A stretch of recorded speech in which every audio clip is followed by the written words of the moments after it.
Yung subsidy na yan kasi, ang sabi na, ano gusto nila mayari, magpasalamat pa kami. Magpasalamat pa kami sa gobyerno. Bakit kami magpapasalamat sa gobyerno? Kinukuha lang namin yung para sa amin. Hindi kami para magpasalamat sa gobyerno. Pagkiklaim na lang, pera namin yan eh. Di ba? Pinanganak pa lang kami, may utang na kami. Kinukuhanan na kami. Kinukuhanan na kami ng kung ano-ano ng gobyerno. Di po ba? Kaya ako galit na galit. Kasi pinaglalaban ko yung pera, yung bawat sintimo na ibinibigay ibinabayad namin. Sa tax pa lang, sa BAT, patay-patayan na kami. Bakit? Yung pera na yan, dapat ibigay talaga sa taong bayan yan. Hindi nila para ilagay sa bulsa.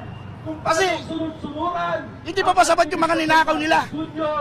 Hindi pa sapat yung mga inilagay nila sa bulsa. Yung pinaghati-hati nila yung pera ng isang pamilya lang. Ito ba? Sa akin po, hindi kami para magpasalamat. Na dapat ibibigay talaga ng gobyerno yan na pusa. Hindi ba kami yung sasabihin nila, ayuda. Thanks God pa kami. Na para sa ganon, ayuda.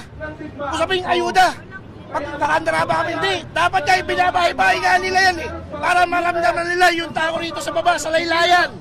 Kung ano na ang buhay ngayon, kung ano yung sitwasyon. Kaso na, wala na eh. Tulog ang gobyerno. Walang kwenta ang gobyerno. So, yun lamang po. Ano pa ang pangalan sa subsidiya? Anong panawagan ko sa subsidiya? Naway, sana pag nilang bigyan ng kulay yung mga kumukuha ng ayuda. Hindi ka nakabutante ron sa area na yon, bigyan mo dapat kasi consumer yan eh, ng diesel. Consumer yan ng bawat langis. Kasi yung subsidiya na ibinaba para po sa tax, para doon sa oil, di po ba? Sa diesel, sa langis, sa tornilyo, kung ano-ano. Ang panawagan ko, sana wag bigyan ng gulay ng bawat lokal yung mga operator na kumukuha ng mga subsidy.